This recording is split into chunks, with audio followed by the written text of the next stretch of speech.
여러분 안녕하십니까? 화요일 아침 뉴스 퍼레이드 황병준입니다. 내란 특검이 비상계엄 관련 의혹에 대한 최종 수사 결과를 발표했습니다. 특검은 윤석열 전 대통령이 정치적 반대 세력을 제거하기 위해 비상계엄을 선포했다고 판단했습니다. 김건희 여사가 계엄을 부추겼다는 의혹에 대해선 근거가 없다고 밝혔습니다. 이미원 기자입니다. 6개월간의 비상계엄 수사 결과를 발표하는 조은석 특별검사. 반대 세력을 제거하고 권력을 독점 유지할 목적으로 비상계엄을 선포한 사실을 확인하였습니다. 특검은 이른바 노상원 수첩 등을 토대로 윤석열 전 대통령이 재작년 10월쯤 이미 계엄 준비를 시작했다고 봤습니다. 이즈음 김용현 전 국방부 장관과 노상원 전 정보사령관이 군 인사를 논의했고 그대로 박안수 전 육군참모총장과 여인영 전 방첩사령관이 임명된 걸 근거 중 하나로 들었습니다. 윤 전 대통령이 2022년 5월 취임 초기부터 비상대권을 언급한 점도 강조했습니다.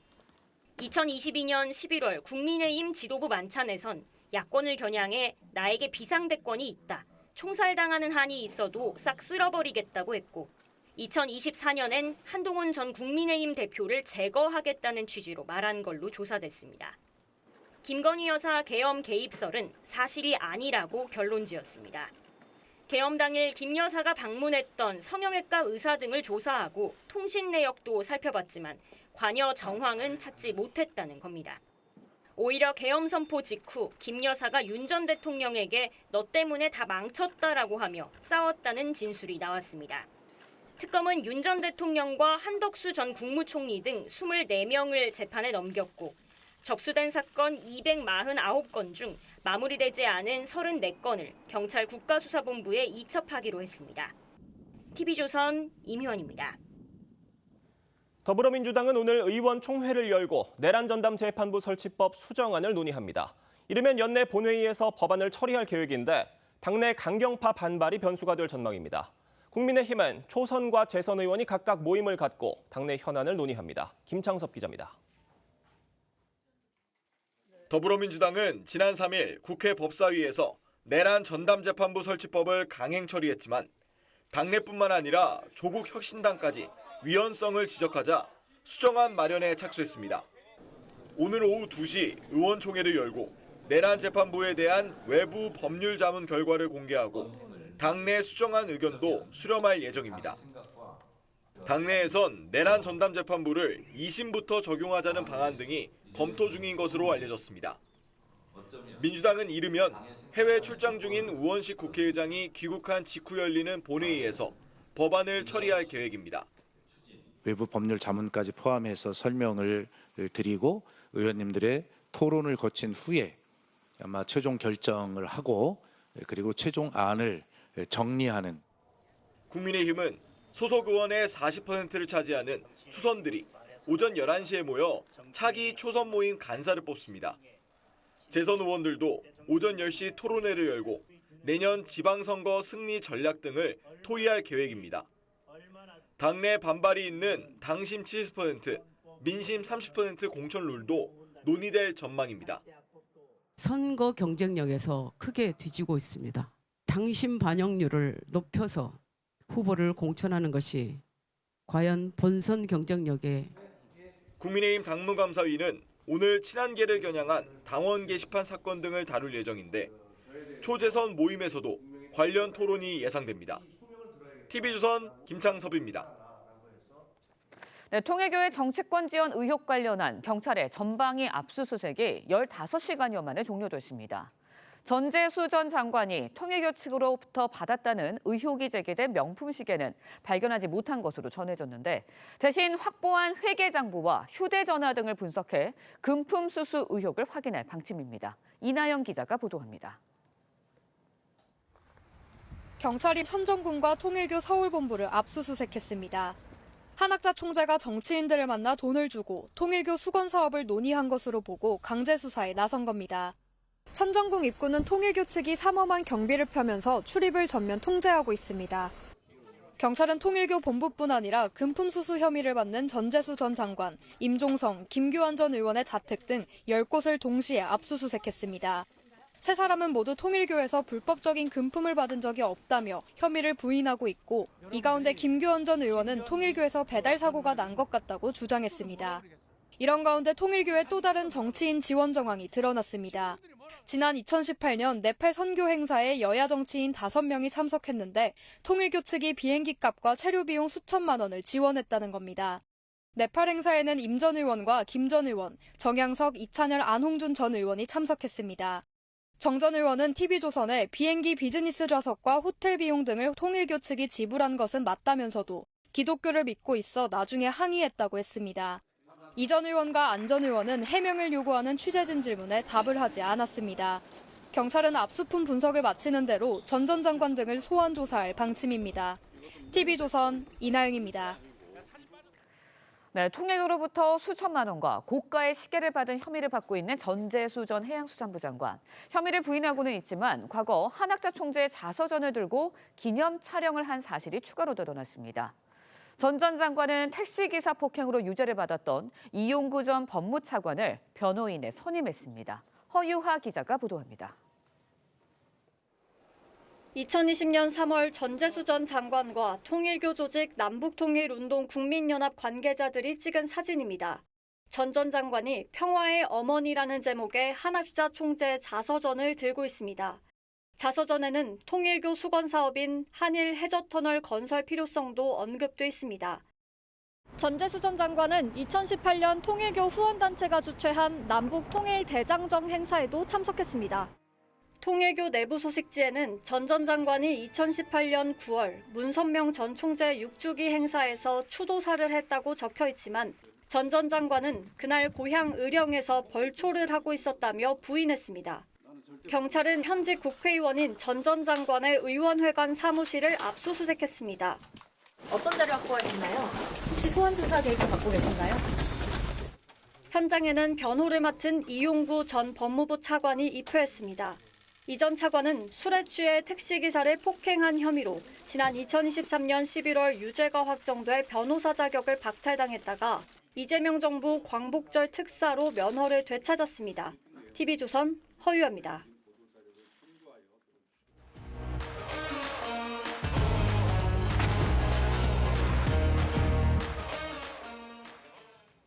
네, 정치권 소식 짚어보는 아침의 맞수 시간입니다. 네, 김상일 전 민주당 부대변인, 최병묵 정치평론가, 최진영 변호사, 장윤주 변호사 함께합니다. 안녕하십니까? 안녕하세요. 들어보신 것처럼 내란 특검이 6개월간의 수사를 마치고 최종 수사 결과를 발표를 했습니다. 일부 새로 알려진 내용들도 있었고요. 본류가 되는 얘기부터 먼저 좀 짚어보면 윤석열 전 대통령이 계엄을 선포해야겠다고 처음 마음을 먹은 그 시점이 2023년 10월 이전이라고 특정을 했고 그 이후로 어떤 사건이 트리거가 됐다거나 어떤 사태를 막기 위해서다라고까지는 얘기를 못하고 그 이후로 권력을 독점 유지하기 위해 선포했다 이렇게 얘기를 했어요. 네. 참 충격적인 거는요. 그 앞부분에 여야를 불문하고 이런 게 있습니다. 그러니까 본인이 가진 권력에 견제 시스템이라는 걸 전혀 인정할 수가 없었던 그런 마음이 아니었나라는 마음이 들어서 그걸 견제를 못 참는 권력은요 굉장히 위험한 거 아니겠습니까? 그런 것들을 여실히 설명하는 대목이었기 때문에 법원에서 이것이 유죄로 판단이 내려진다면 역사에 다시 있어서는 안 될 일이다라고 국민들에게 많은 교훈을 남기지 않을까 싶습니다. 좀 충분한 설명이었다고 들으셨어요? 제가 볼 때는 국민들이 생각해온 것들 이야기 정리해서 이야기한 것 같고요. 추가적으로 뭐를 자꾸 뭐랄까요? 밝혀내거나 그런 것보다는 제가 볼 때는 지금 사회적 비용이 너무 크잖아요. 그렇죠. 이것 때문에 갈등이. 그래서 저는 빠르게 국민들이 가지고 있는 의혹을 정리해 주는 게 좋겠다라는 마음이기 때문에 저는 이 정도면은 충분하다고 봅니다. 네, 특검은 이제 계엄 시기에 대한 이유를 설명하기도 했습니다. 윤 전 대통령이 이제 계엄 선포 시기 지난해 12월 3일로 잡은 이유 설명하면서 미국의 개입을 차단하기 위해서 미국의 대선이 끝난 혼란스러운 시기를 이용했다 이렇게 설명을 하기도 했는데 그 대목은 어떻게 들으셨어요?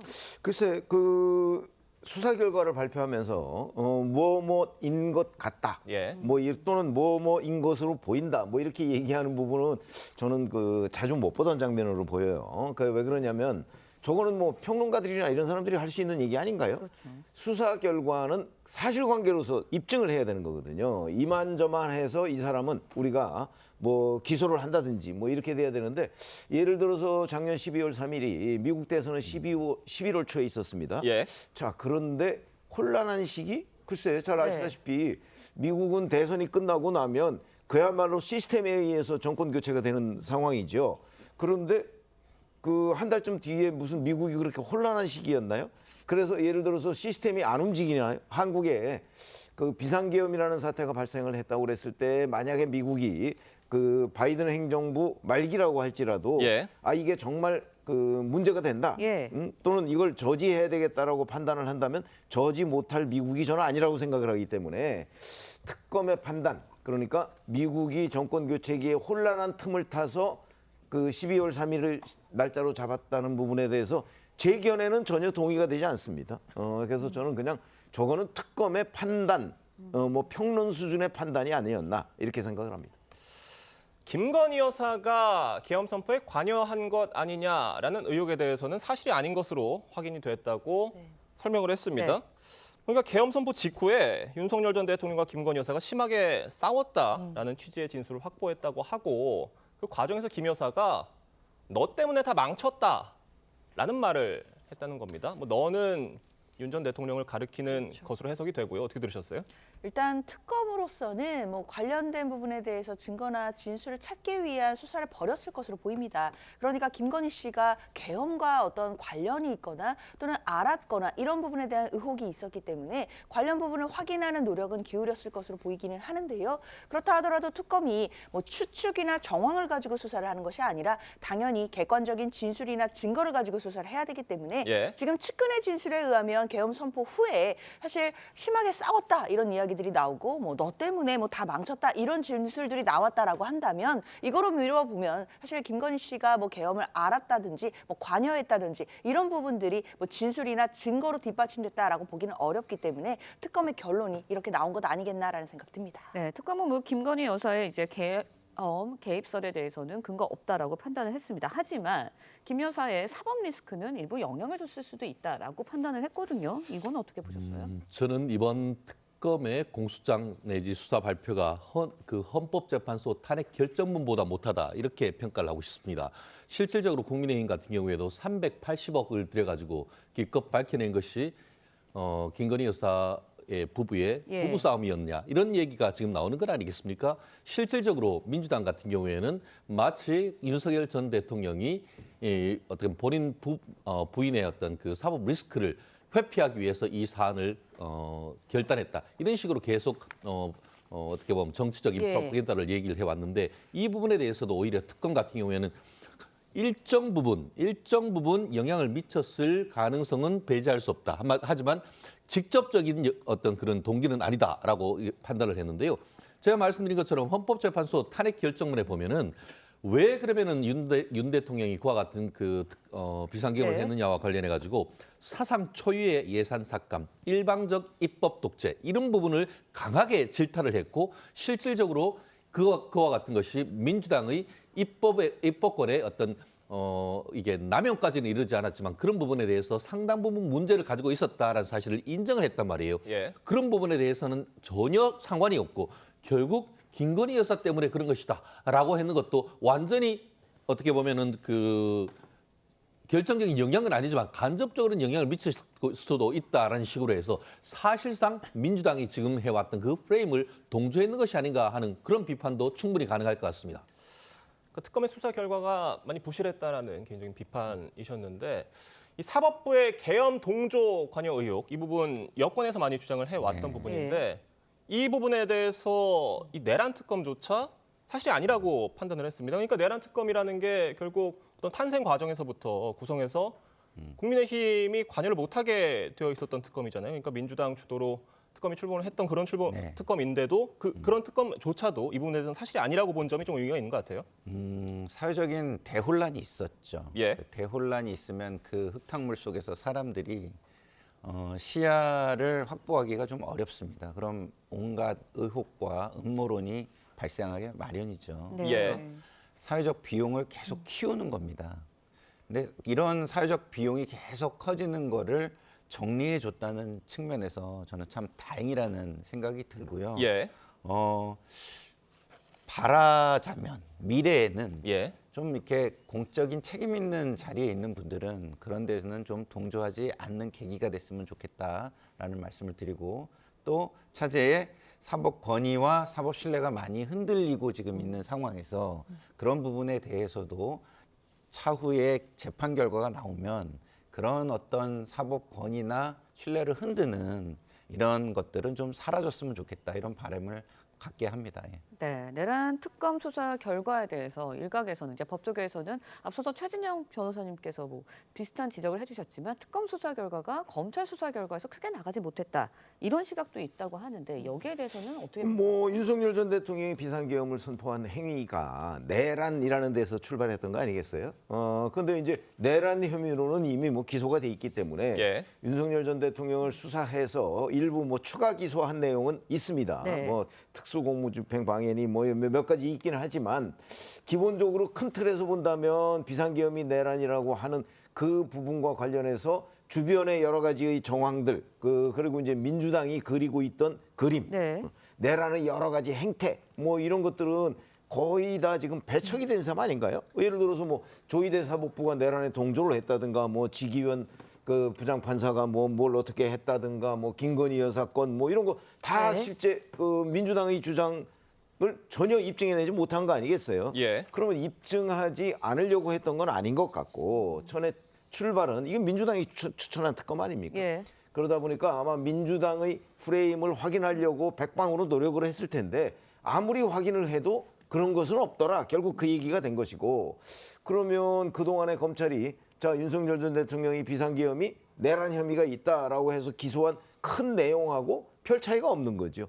민주당이 지금 그렸던 여러 가지의 그 어떤 정치적인 프레임이나 공격, 비판 지점 뭐 이런 것들은 특검이 하나도 밝혀내지 못한 상황이 됐기 때문에 그럼 무슨 차이가 있냐? 그래서 이제 제가 아까 말씀드렸듯이 이런 걸로 보인다, 뭐 저런 걸로 보인다, 예. 뭐 이런 내용들이 굉장히 많이 등장하는데 특검의 그 수사 결과라고 하기에는 좀 민망하다, 이렇게 말씀드리겠습니다. 네, 특검의 수사 부실까지 뭐 지적을 해주셨어요. 장현진 변호사님은 어떻게 보셨어요? 글쎄요, 저는 그래도 특검이 사실 역사적인 책무를 담당했다라고 생각합니다. 다른 혐의도 아니라 내란 혐의였기 때문에 예. 그날의 진상과 그리고 실상을 밝혀내고 예. 그리고 좀 더 그 동기나 이런 부분들을 구체화했다라는 점에서는 분명히 의미가 있는 수사였다라고 생각하고요. 그리고 이제 추가 기소한 건이 있습니다. 뭐 특수공무집행 방해라든지 일반 이적죄라든지 그리고 위증 등의 혐의로 지금 추가 기소를 해놓은 상태, 뭐 이런 부분들은 특검의 분명한 성과일 수는 있겠다라는 생각이 듭니다. 당연히 이제 앞으로 법원 재판 과정이 남아 있기 때문에 네. 그 과정까지 좀 끝까지 지켜봐야겠습니다. 네, 내란 특검의 최종 수사 결과 내용 자세히 짚어봤고요. 계속해서 다음 이야기로 넘어가 보겠습니다. 경찰이 통일교 금품 수수 의혹 관련해서 전방위 압수수색에 돌입을 했습니다. 거론된 정치인들은 의혹을 강하게 반박하고 있는데 목소리 들어보겠습니다. 보통 왜 정치인들이 그러지 않습니까? 나는 절대 받은 적 없다. 보통들 그렇게 이제 말씀들 하시는데, 그러나 저는 다릅니다. 다시 한번 말씀드리지만 통일교로부터 그 어떠한 금품 수수 절대 없었다라는 말씀을.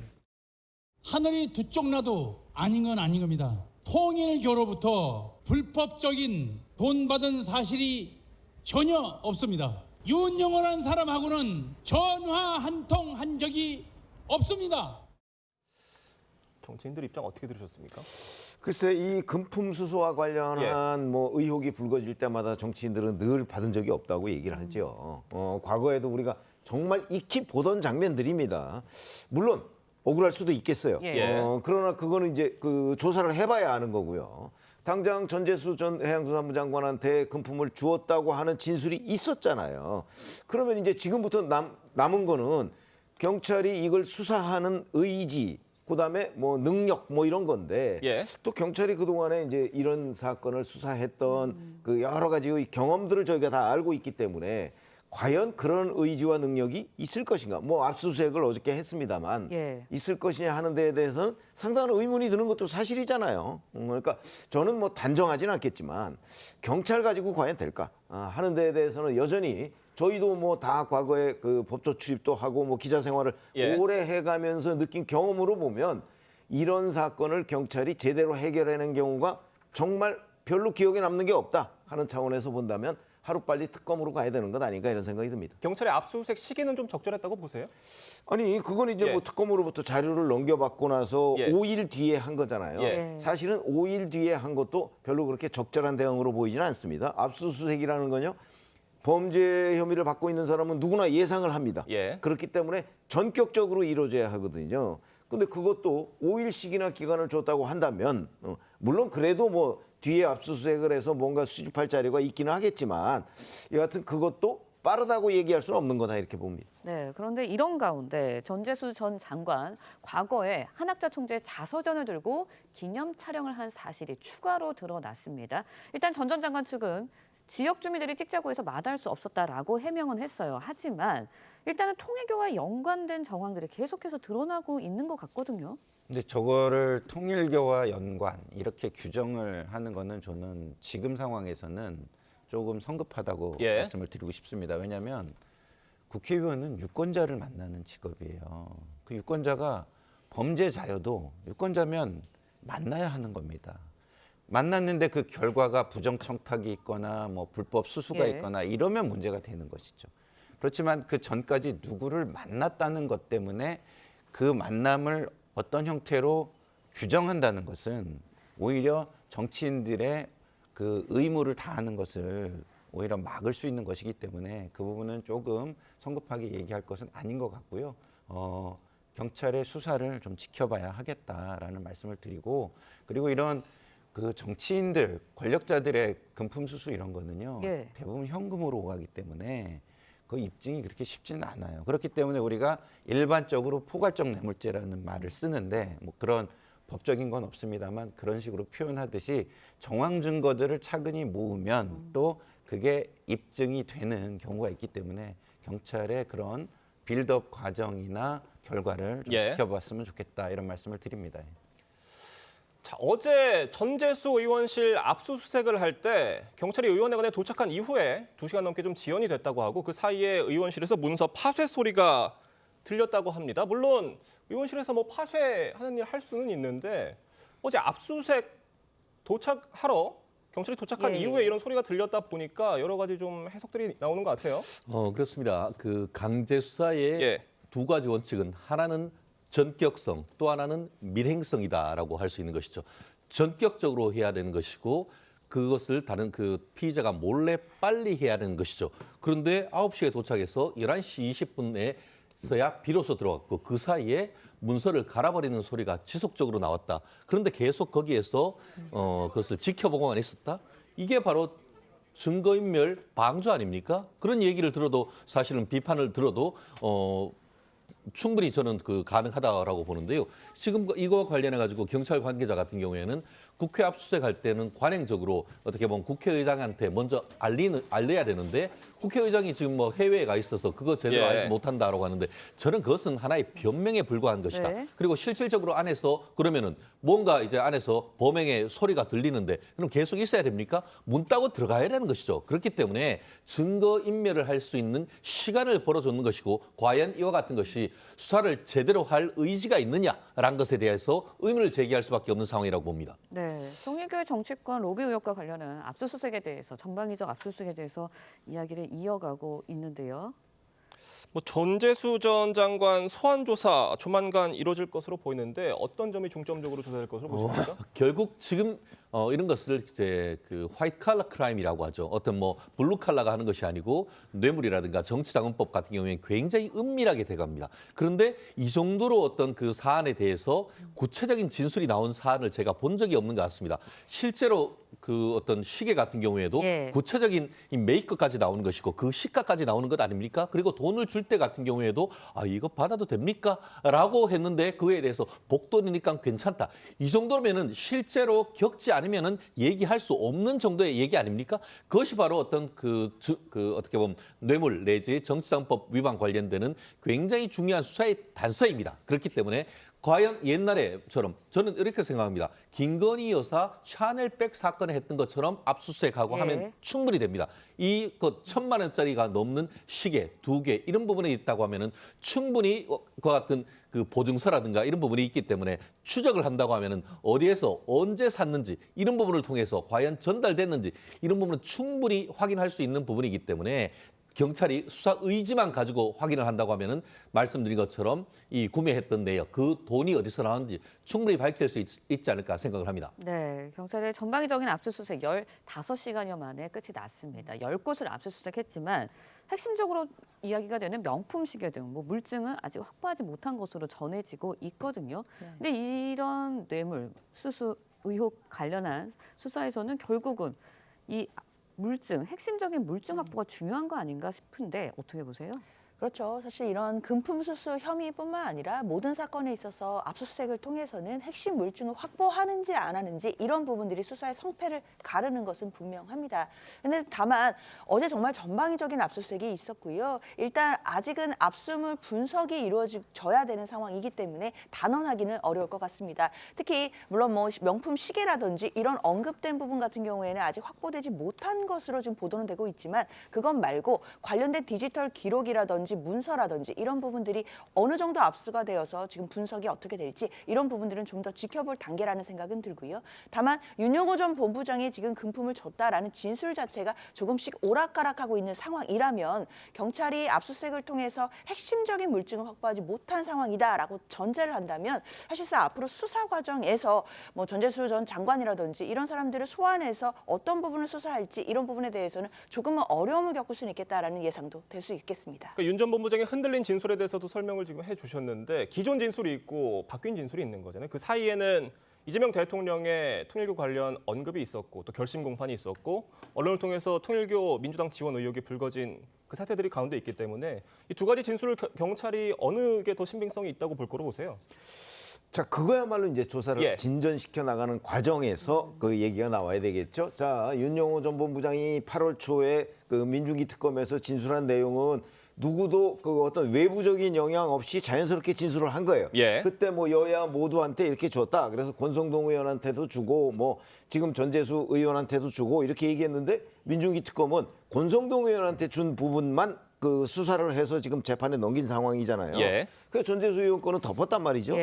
근데 이제 그 이후에 이 사람이 그 12월 10일 본인 관련 결심 공판에서 추가로 그 돈을 준 사람들에 대해서 폭로를 하겠다는 식으로 예고를 했어요.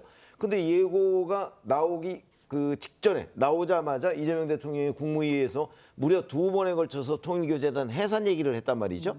이런 것들이 저는 이제 일종의 당시에 물론 통일교라고 직접 언급은 안 했지만 그렇게 해석이 되는 거죠. 2일에는 그렇지만 9일에는 통일교라고 언급을 했어요. 그렇기 때문에 누구도 왜냐하면 일본 얘기를 했거든요. 일본에서 통일교 해산 명령 내렸잖아요. 그렇기 때문에 통일교라는 것을 충분히 알 수 있는 정도의 언급을 했기 때문에 자, 그 윤영호 전 본부장이 대통령이 직접 압박을 하는 상황에서 과연 어떻게 대응할 것인가. 그래서 실제 12월 10일에 그런 추가 폭로를 안 했어요.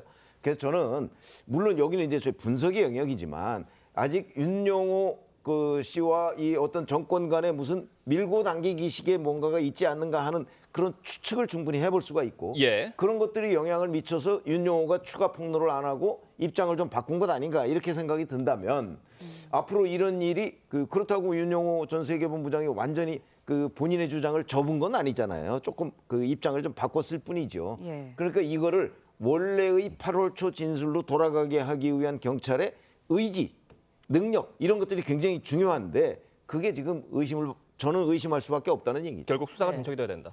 네, 경찰에서는 일단은 한학자 통일교 총재 뇌물 공여와 정치자금법 위반 혐의로 피의자로 영장에 적시를 했습니다. 그렇다 보니까 윤영호 전 본부장과 결국은 공범으로 판단을 하고 있다는 거잖아요. 이건 어떤 의미로 볼 수 있을까요? 일단은 이게 윤영호의 개인적인 것이냐 아니면 통일교 차원의 조직적인 것이냐 이거 굉장히 중요한 부분이잖아요. 그래서 이걸 조직적인 차원의 개입이 있었는지를 밝히려고 하는 게 하나가 있고요. 그리고 윤영호 본부장이 지금 진술이 많이 흔들리는 가운데 본인이 주범이 될 것이냐 아니면 주범이 아니라 네. 누구의 지시에 의해서 한 어떤 일종의 종범이 될 것이냐 이걸 또 가르는 거예요. 그렇기 때문에 윤영호 전 본부장의 협조를 또 끌어내기 위한 그런 수사의 속도를 내는 것이다. 이렇게 볼 수도 있을 것 같습니다. 알겠습니다. 리포트 보시고 정치 대담 이어가도록 하겠습니다. 지난주에 이어 이재명 대통령의 부처별 업무 보고가 2주차에 접어듭니다. 네, 보건복지부 등 6개 부처 업무 보고를 받는데 정치권에서 논란을 빚은 생중계가 오늘도 이뤄질 예정입니다. 송무빈 기자의 보도입니다. 업무 보고 중 자신의 질문에 바로 대답하지 못한 인천공항공사 사장을 질타한 이재명 대통령. 협의를 좀 하세요. 그 대책에 대해서는. 네? 딴 데 가서 노세요? 지금 의논하고 있었습니다.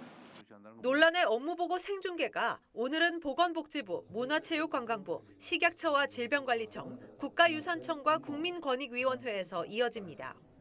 특히 복지부 업무 보고에서는 의대 증원 문제와 이 대통령이 사회적 재난으로 강조해온 자살 예방 문제가 주로 다뤄질 전망입니다. 앞서 11일과 12일 열린 1주차 업무 보고에서 일부 기관장을 향한 이 대통령의 질책을 두고 정치권에서는 상반된 평가가 나왔습니다. 여권은 무능한 기관장 등에 대한 경고라고 의미를 부여한 반면 더 이상 무능과 안일이 용납되지 않는다는 분명한 경고입니다. 야권에서는 공개 조롱과 모욕이 대통령의 품격과 안 맞는다고 꼬집었습니다. 나는 이렇게 많은 것을 알고 있다라는 식의 과시형 만기칠람, 정치 쇼 비즈니스. 유독 야당 인사에게 망신 주기가 집중된다는 지적도 나왔는데 대통령실은 단점을 최대한 보완하면서 업무 보고 생방송을 유지할 방침을 밝혔습니다. TV조선 송무빈입니다. 이재명 대통령이 제주 4.3 사건 당시 진압 책임자였던 고 박진경 대령의 국가유공자 지정을 취소하는 방안을 검토하라고 지시하면서 역사 논쟁이 다시 점화됐습니다. 강경 진압을 주도했다는 의심을 받는 인물이라는 건데 박 대령이 실제 어떤 인물이었는지 이태형 기자가 취재했습니다. 국가보훈부는 지난달 4일 고 박진경 대령에게 이재명 대통령 명의의 국가유공자 증서를 수여했습니다. 박 대령이 한국전쟁 당시 을지 무공훈장을 받았기 때문에 별도 심의 없이 자동으로 국가유공자로 지정됐다는 게 보훈부의 설명이지만 여권을 중심으로 반발이 나왔습니다. 4.3 당시 강경 진압을 주도한 책임자라는 겁니다. 박진경이 제주도에 와서 40일 동안에 5천여 명을 체포하는 등 강경 진압 작전을 실시하다가 이재명 대통령도 국가유공자 지정에 대한 취소 검토를 지시했습니다. 국방부는 더 나아가 유공자 지정의 근거가 된 무공훈장 취소를 검토하겠다고 했습니다. 하지만 박 대령이 실제로 민간인에 대한 강경 진압을 지휘했는지를 두고는 여전히 논란입니다. 당시 소대장이었던 최명신 소위는 박 대령은 제주도민을 구하기 위한 작전을 진행하다 암살됐다고 2003년 정부 공식 보고서에 증언했습니다. 보고서엔 조선민족 전체를 위해서는 30만 도민을 희생시켜도 좋다고 했다는 진술도 담겼습니다. 박 대령 부임 5일 만에 남로당은 박 대령 암살 지령을 내렸고 40여일 만에 남로당 소속 부하들에게 살해당했습니다. 지난 9월 개봉한 다큐멘터리 영화 건국전쟁2엔 박 대령에 대한 재평가가 필요하다는 주장도 담겼습니다. 너무나 왜곡되었어요. 제주 4.3 사건 주인공은 남조선 노동당입니다. 박 대령 유족 측은 박 대령을 둘러싼 논란과 관련해 공개 토론을 제안했습니다. TV조선 이태형입니다. 보신 것처럼 이재명 대통령의 고 박진경 대령 국가유공자 등록 취소 검토 지시를 두고 정치권 반응이 크게 엇갈리고 있습니다. 얘기 들어보겠습니다. 사후적인 사회적인 논란과 논쟁이 있지 않습니까? 다시 한번 사회적 논의와 검토가 필요하다라는 의미의 지시 검토라고 보실 수 있지 않을까 싶습니다. 박진경 대령이 국가유공자 지정은 제주 4.3이 아픈 역사를 부정하고 희생자와 유족의 명예에 깊은 상처를 남긴 조치였습니다. 박진경 대령은 남로당 지령을 받은 군인에게 암살당한 전몰 군경으로 정부가 정한 절차에 따라 을지 무공 훈장을 취소받고 국가유공자로 등록된 인물입니다. 대통령실 대변인 발언을 그대로 다시 짚어보면 사후적인 논란과 논쟁이 있기 때문에 취소 검토 지시를 했다라는 겁니다. 어떻게 들으십니까? 헌법 흔들기에 나가는 겁니까? 저는 도저히 이해할 수가 없습니다. 아시다시피 4.3 사건에 대해서는 민주당이 김대중 대통령과 그리고 노무현 대통령 때조차도 좀 전에 얘기한 것처럼 2003년에 여러 가지 보고서를 통해 가지고 사실 그 현실적으로는 남로당이 우리 대한민국 정부에 대해서 사실상 반란을 일으킨 것이나 마찬가지라는 취지의 어떤 역사적 평가가 나왔는 것인데 지금 와가지고 그리고 다른 것도 아니고 이미 이재명 대통령의 명의로 그 국가유공자 등록증이 나간 상태에서 그쪽 4.3과 관련된 그 단체에서 이의를 제기하고 반박을 한다고 해서 지금 이것을 가서 국가보훈부 장관이 사과를 하고 이에 대해서 마치 새로 이제 관련되는 것들 사실관계를 조사하는 것 같이 한다고 하는데 결국 그러면은 그 민주당 정부에서 확인했던 것은 그럼 뭡니까? 그럼 지금 와가지고 정권이 바뀌었다고 기존에 있는 역사나 평가를 다시 뒤집겠다는 겁니까? 마치 이것은 윤석열 정부 때의 일부 옛날 독립유공자와 관련해가지고 이것을 뒤집으려고 했다는 것에 대해서 비판하는 것 훨씬 더 큰 문제가 아닐 수밖에 없는데요. 사실 정부 정규 군이 제주도까지 가가지고 그와 같은 반란을 진압하는 그 과정에서 사람이 사망했는데 이것을 이제 근본적으로 흔든다? 이렇게 된다고 하면 이것은 단순히 논란이 아니고 대한민국 정부의 정당성조차도 흔들려고 하는 시도로 그렇게 볼 수가 없기 때문에 대한민국을 통합하기는커녕 역사적 논쟁으로 더 논란을 벌일 수밖에 없는 그런 상황이기 때문에 이 사안은 이 정도에서 멈추는 것이 저는 맞다고 봅니다. 네, 결론적으로 좀 살펴보면 정부가 이제 여론 반발에 국가유공자 지정 결정 손쉽게 번복하는 거 아니냐 이런 지적이거든요.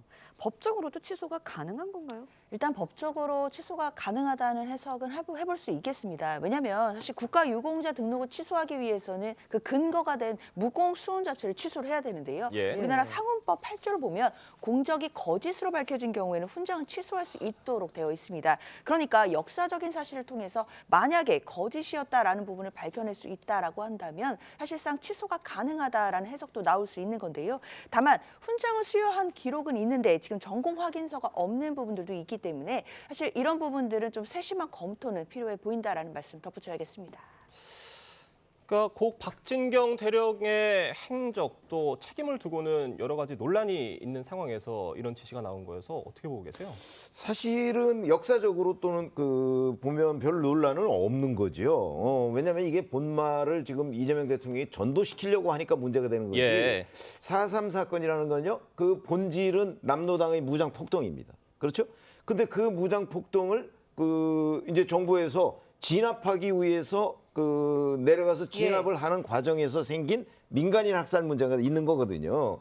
지금 제주에서 이제 4.3을 기념하는 이유는 민간인 학살에 대해서 기념하고 있는 부분이 그 부분이 이제 우리가 추도를 해야 된다라는 건데 그거는 인정할 수 있어요. 그러나 그렇다고 해서 제주 4.3 사건이 남로당의 무장 폭동이라는 것은 이걸 부정하자는 얘기는 아니거든요. 저는 이재명 대통령이 아마 그 부분을 뭔가 본말을 지금 착각하고 있는 것 아닌가 하는 생각이 들어서요. 이 문제를 만약에 진짜 재검토하려면요. 강경 진압이냐 그냥 진압이냐 하는 거는 정도의 차이일 수는 있어요.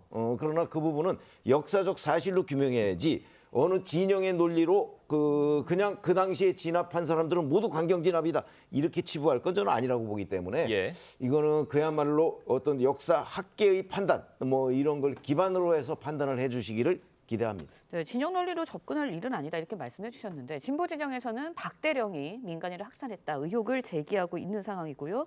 보수 진영에서는 뭐 대한민국 정부 수립에 반대한 남로당 무장 세력과 싸우다 순직했다 이렇게 아예 정반대 입장이거든요. 이게 보수 진영, 진보 진영 이렇게 이야기하는 게 맞는지는 전 개인적으로 모르겠습니다. 왜냐하면 기본적으로 4.3 기념 사업회 그쪽에서 이제 문제 제기를 한 거잖아요. 그러면 4.3 기념 사업회라는 거는 피해자들을 어느 정도 대표한다고도 볼 수 있어요. 그러면 피해자가 있었던 사건에 피해자들의 주장을 일방적으로 또 무시할 수 있느냐 이런 부분도 또 있는 것이거든요. 그렇기 때문에 저는 정치권에서 역사 논쟁을 하는 거는 안 좋다고 봅니다. 말씀하신 대로 학계에서 정리할 필요가 있다고 생각을 하는데요. 그렇지만 국가가 이런 불만이 있는 부분에 대해서 객관적인 자료들을 좀 찾아보고 설명해주는 과정은 뭐 나쁘지는 않을 것 같다 이런 생각이 들기도 합니다. 최진영 변호사님께 아까 여쭤본 거 좀 추가적으로 여쭤보면 그러니까 이 국가유공자 지정 결정에 대해서 법적으로 취소가 가능한 건지 이 부분 좀 어떻게 보고 계세요? 저는 이게 어떻게 보면 근본적인 사실관계는 이미 다 드러나 있는 겁니다. 평가의 문제를 이런 식으로 하는 그 정권에 따라서 바뀔 수 있다는 그것은 결국 형법적으로 봤을 때의 어떤 평등의 원칙이라든가 아니면 부당 결부 금지 원칙이라든가 일반 원칙에 맞춰서 설령 취소한다고 하더라도 유족이 소송을 하면은 유족이 반드시 저는 승소할 수밖에 없는 사안이라고 생각합니다. 본질적으로 이 사안 같은 경우에는 대한민국의 건국의 정당성과 관련되는 문제 아니겠습니까? 실질적으로 이승만 대통령이 대한민국 남한만의 어떤 단독 정부를 하고 그에 따르는 총선을 하려고 하는데 이게 북한으로부터 남로당의 지시를 받고 남로당이 이것에 대해서 반대를 하면서 문제가 생긴 거 아니겠습니까? 그렇기 때문에 이와 같은 어떤 이재명 대통령의 문제는 역사인식에 관해서 과연 대한민국의 건국의 정당성을 이재명 대통령께서 인정하는지에 대한 논란을 불러일으킬 수 있는 부분이기 때문에 과연 이것을 민주당에서 키워가는 것이 맞는지에 대해서는 저는 상당히 비판적이고 의문이라고 봅니다. 네, 알겠습니다. 이재명 대통령의 역사 관련 발언 논란이 된 게 이번이 처음은 아닙니다. 지난주에 업무보고에서 환단곡에 언급한 것도 논란이 되고 있거든요. 최병욱 위원님은 어떻게 보세요? 뭐 환단곡이라는 건 뭐 아시다시피 사실 위서로 주류 역사학계에서는 이미 판정이 끝난 겁니다.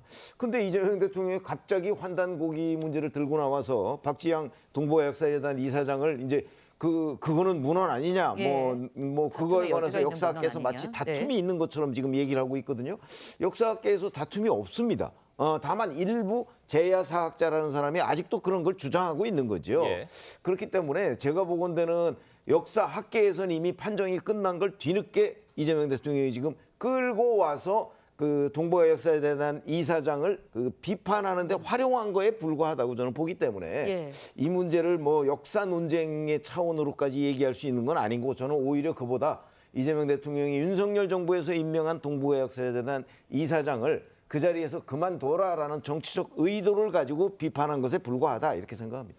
대통령실에서는 이재명 대통령의 발언에 대해서 뭐 취지에 대한 추가적인 설명들을 내놓고는 있는데 그 설명들이 오히려 좀 논란들을 키우는 것 같다라는 지적도 있습니다.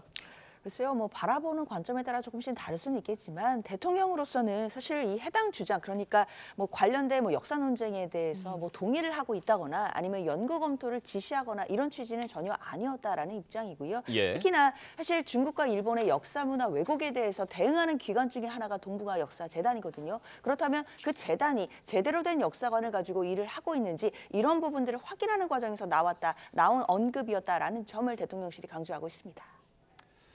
알겠습니다. 오늘 네 분 말씀은 여기까지 듣겠습니다. 감사합니다. 고맙습니다. 약을 먹으면 흰머리가 까맣게 되고 세포가 젊어진다는 식으로 가짜 전문가를 내세워 부당 광고를 한 업체 16곳이 적발됐습니다. AI로 가짜 의사, 교수를 만들고 그럴듯한 의학 설명까지 붙여 소비자들을 현혹시켰는데 총 84억 원어치를 팔았습니다. 임서인 기자의 보도입니다. S대 수석 연구원이라는 남성이 흰머리가 줄어든다는 제품을 소개합니다. 직접 드셔보시면 흰머리가 확연하게 줄어드는 것을 경험하실 수 있을 겁니다. 멜라닌 세포를 자가 복제해 검은 머리가 나게 해준다는 겁니다. 성형외과 의사라는 사람은 세포 나이를 젊게 해준다고 하고 저는 성형외과 의사로서 시술보다 먼저 세포를 관리하시라고. 비뇨기과 전문의라는 인물은 상술에 속지 말라고까지 합니다. 더 이상 상술에 속지 마시고 재발 없이 방광염 완치하세요. AI로 만든 가짜 의사들입니다. 이렇게 가짜 전문가를 내세우거나 일반 식품을 의약품처럼 부당 광고한 업체 16곳이 적발됐습니다. 이들은 SNS 광고를 판매 사이트로 연결해 총 84억 원어치를 팔았는데 그럴듯한 의학적인 설명까지 꾸며내 특히 고령층의 피해가 우려됩니다. 업체에서 AI로 생성한 가짜 의사, 교수, 의학 박사 등 전문가들을 활용해서 그런 분들의 어떤 전문성을 소비자분들께서 믿고 쉽게 현혹되신 걸로 판단됩니다. 식약처는 부당 광고물의 소비자 접속을 차단시키고 업체들을 수사 의뢰했습니다. TV조선 임서인입니다. 영화 미저리와 해리가 셀리를 만났을 때 등 작품들을 남긴 할리우드의 거장 롭 라이너 감독 부부가 자택에서 피살된 채 발견됐습니다. 네, 용의자는 다름 아닌 친아들로 경찰이 긴급 체포해 범행 동기를 수사하고 있습니다. 이루라 기자가 보도합니다. 미국 로스앤젤레스 고급 주택가. 경광등을 켠 경찰차가 주변을 에워싸고 있습니다. 현지 시간 14일 오후 할리우드 유명 감독 롭 라이너 부부가 흉기에 찔려 숨진 채 발견됐습니다.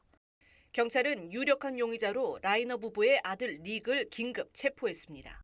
We're able to take into custody Nick Reiner, a suspect in this case. He was subsequently booked for murder. 범행 동기가 즉각 알려지진 않았지만 현지 언론은 전날 밤 열린 파티에서 닉이 이상 행동을 보이며 부모와 언쟁을 벌였다고 전했습니다. 닉은 10대 시절부터 마약 중독 문제로 가족과 갈등을 겪었습니다. 한때 노숙 생활까지 했지만 2015년 자신의 경험을 바탕으로 한 영화를 아버지와 함께 만들며 관계 회복을 시도하기도 했습니다. Listen, I don't want anything. Just want my kids to be happy and my family to be happy. That's all. 코미디언인 칼 라이너의 아들이었던 라이너 감독은 영화 미저리, A Few Good Men 등 다양한 장르에서 걸작을 남겼습니다. 특히 1989년 맥라이언 주연의 해리가 셀리를 만났을 때는 로맨틱 코미디의 교과서로 불리며 전 세계적인 사랑을 받았습니다. TV조선 이루라입니다.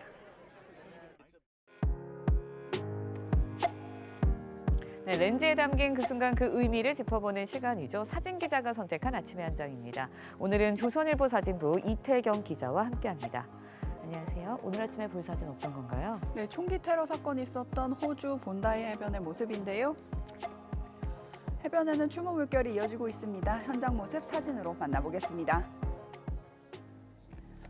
해변에는 아직 테러의 흔적이 남아 있습니다. 주인을 잃은 신발과 물건들이 해변을 지키고 있는데요. 사건 당시 현장에 있었던 사람들이 급히 떠나며 미처 챙기지 못한 물건들로 보입니다.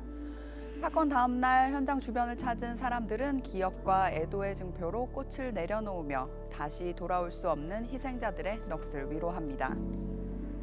네, 충격적인 현장이었는데요. 세계가 슬픔을 함께하고 있죠. 네, 그렇습니다. 사건 현장 주변뿐 아니라 이스라엘 현지에서도 추모 물결이 이어지고 있는데요. 텔아비브의 한 해변에도 촛불을 밝히며 희생자들을 추모하는 행렬이 이어졌습니다. 세계 곳곳에서는 한우카 축제에 촛불을 켜는 행사를 예정대로 진행하기도 했는데요. 이는 테러에 굴복하지 않겠다는 무언의 저항이자 비극을 겪은 유대인 공동체와의 연대 의지를 나타내고 있습니다. 네, 비극 속에 켜진 연대의 촛불 꺼지지 않을 거라 믿습니다. 지금까지 아침의 한 장이었습니다. 오늘은 예년에 비해 큰 추위는 없겠습니다. 다만 중부지방은 약한 눈과 비가 내릴 텐데요. 밤까지 충청 북부와 호남에는 1에서 5mm의 비가 내리겠고요. 강원 산지에는 최대 3cm의 눈이 내려 쌓이겠습니다. 양이 많지는 않겠지만 도로의 미끄럼 사고에는 주의해야겠습니다. 추위가 주춤하면서 당분간 대기질이 탁하겠습니다. 오늘 서울과 경기 남부에는 초미세먼지 농도가 높을 텐데요. 저녁부터는 북서풍을 타고 먼지가 추가로 유입되겠습니다. 마스크로 호흡기 보호 잘 해주시기 바랍니다. 전국 하늘빛은 대체로 흐리겠고요. 종일 평년 기온을 웃돌겠습니다. 현재 기온 보시면 서울이 3.2도 보이면서 곳곳이 영상권으로 시작하고 있고요. 한낮에도 서울이 8도까지 오르겠고 충청 이남으로 10도를 웃돌며 대체로 포근하겠습니다. 이번 주까지 한파 수준의 큰 추위는 없겠습니다. 내일은 동해안과 제주를 중심으로 비가 조금 내리겠고요. 오는 주말에는 영동과 영남 지방에 약한 비가 내리겠습니다. 오늘의 날씨 박선민입니다. 이상으로 화요일 뉴스 퍼레이드 마칩니다. 네, 저희는 내일 아침 7시 24분에 다시 찾아뵙겠습니다. 시청해주신 여러분 고맙습니다.